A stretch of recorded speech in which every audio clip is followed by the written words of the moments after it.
Oi gente, tudo bem? Hoje gravarei cega.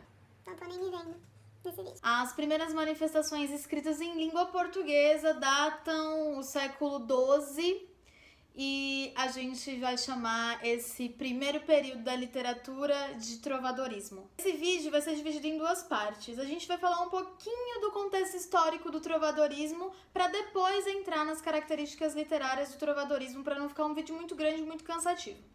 O trovadorismo é o estilo de época da Idade Média e a organização social naquele período era clero e nobreza mandava em tudo e todos.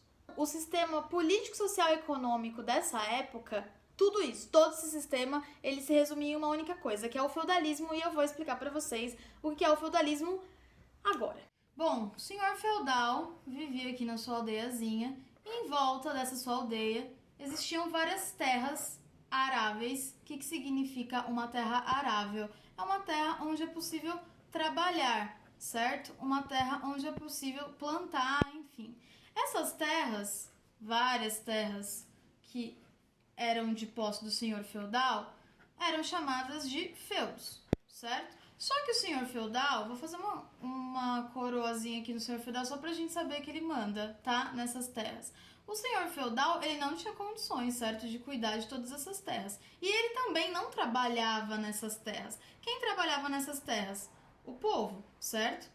Que vivia uma relação de servidão em relação ao senhor feudal, certo? Então o povo trabalhava nessas terras e provavelmente o que plantavam, comiam e é isso daí. Só que o senhor feudal não tinha condições de cuidar de todas essas terras que ele tinha e, por exemplo, evitar que o povo botasse fogo em tudo. Isso aqui é o fogo, tá? Pegando. Botasse fogo em tudo. Isso aqui é uma bomba. Botasse fogo em tudo e dominasse todas as terras e fosse lá, matasse ele e já era. Né? Ele não tinha condições de fazer com que isso ficasse sob controle. Então, ele contratava um cara que a gente depois vai chamar de vassalo, mas é tipo um cavaleiro, um guerreiro, certo? Isso aqui é o cara vindo no cavalinho. Esse guerreiro, esse cavaleiro, que recebe o nome de vassalo, esse cavaleiro que recebe o nome de vassalo, ele tomava conta, certo? Das terras do senhor feudal, que no caso são os feudos, certo?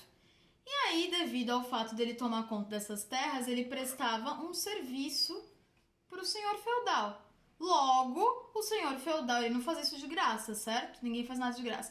Logo, o senhor feudal, em troca, né? Então tinha essa relação de troca aí entre eles. Ele dava terras para o vassalo. Então, digamos que o vassalo ganhou essa terrinha aqui. Então, essa aqui é dele. E ele continuava tomando conta de todas as outras terras do senhor feudal. Essa relação entre o senhor feudal e o vassalo, dessa troca entre eles, é chamada de vassalagem. A igreja exercia fortíssima influência no comportamento das pessoas. Como eu disse, a organização social ela era pautada em clero e nobreza, e clero acima da nobreza claramente.